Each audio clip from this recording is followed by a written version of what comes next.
Hello বন্ধুরা, সবাই আশা করছি খুব ভালো আছো। আমিও ভীষণ ভালো আছি। তোমাদের সাথে আবার একটা নতুন রান্নার ভিডিও নিয়ে চলে এলাম।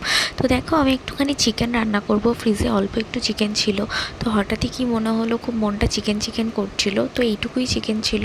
আর চিকেনটা অ্যাকচুয়ালি আজকে খুব তাড়াহুড়োতে করার ইচ্ছা ছিল, কারণ রাত্রির হয়ে গেছিলো অনেকটাই, যেহেতু এটা রাত্রির ডিনারের মেনু ছিল, তো অনেকটা তাড়াতাড়ি করব। তাই চিকেনটাকে দেখো আগে একটা মশলা করে নিয়েছিলাম। তোমরা দেখেছো আশা করছি।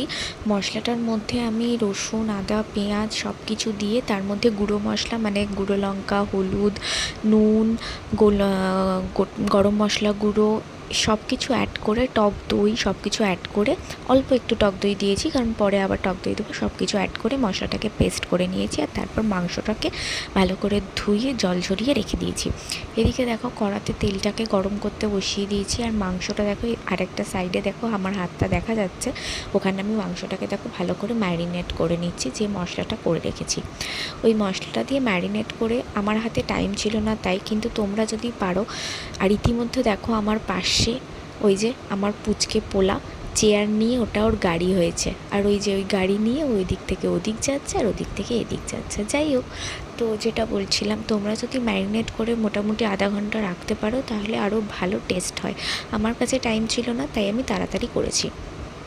তো এদিকে মোটামুটি তেলটা গরমই হয়ে এসেছে।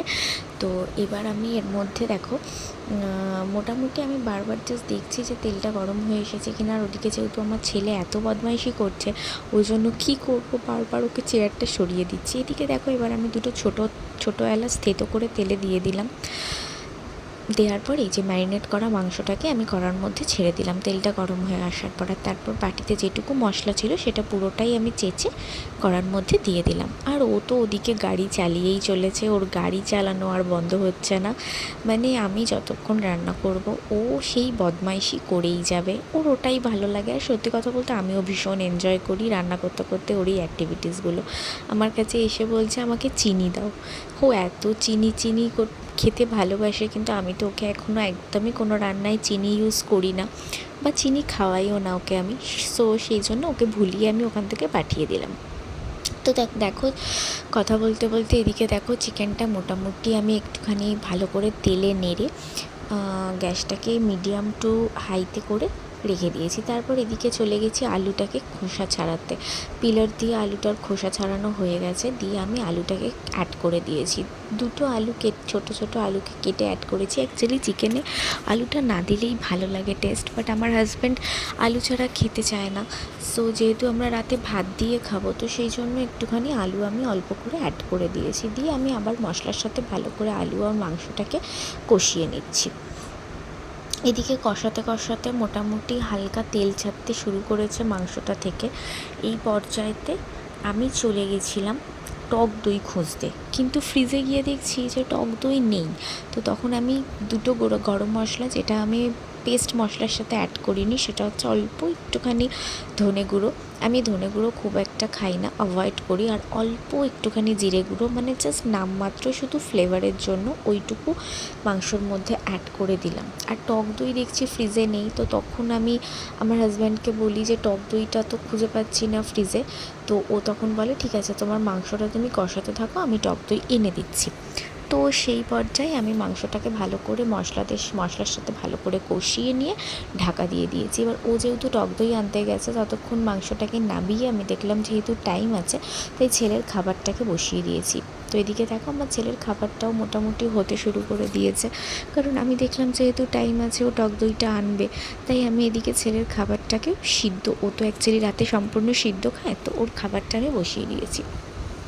এদিকে ওর খাবারটাও হয়ে যাবে, আর আমার মাংসটাও, ও টক দই আনতে আনতে ওর খাবারটা হয়ে গেলে আমি তারপর মাংসটা বসিয়ে দেবো। আর এদিকে দেখো টক দই নিয়ে চলেও এসেছিলো। আর তারপর এই যে আমি টক দইটাকে নুন দিয়ে ফেটাতে শুরু করে দিয়েছি। ততক্ষণে ওর খাবারটা, মানে আমার ছেলের খাবারটা অলমোস্ট হয়ে গেছে। আমি একটু পরেই খাবারটা দেখো নাবিয়ে দেবো।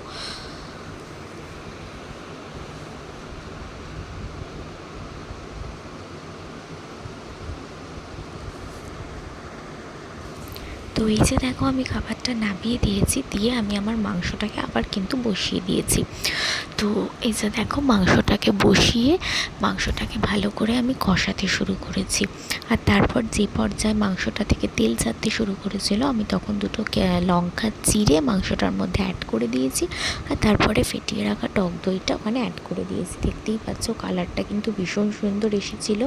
আর সত্যি কথা বলতে টেস্ট দারুণ হয়েছিল, তোমরা ট্রাই করতে পারো।